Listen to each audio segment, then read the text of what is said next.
قادر مطلق خدا ستایش می‌کنیم.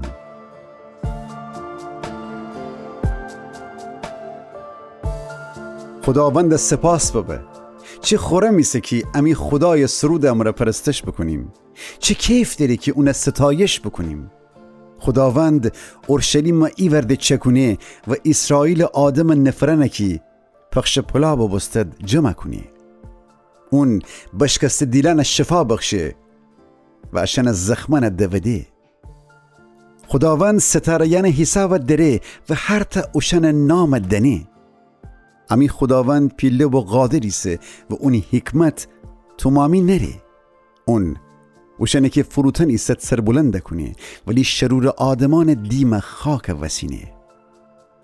خداوند شکرگزاری سرودن امر پرستش بکنید. اون بربت نغمه امر ستایش بکنید. اون ابران آسمان درون پهن کنه و وارش زمین رو ورنه و سبزه کوهان رو بجور بره. حیوانان غذا فده و کلاچ زکن روزی فرسنی. خداوند اسب قوت میل نره و انسان قدرت اون خوشحال نکنه. اون خوشحالی جه اوشنیسه که اون محترم درده و اون محبت امید دوستده. ای اورشلیم خداوند ستایش بکن. ای صهیون تی خدای شکر بگو، چون که اون تی دروازیان دشمن رو قیم دوسته و تی زکنه که اون درون ایسده برکت بده.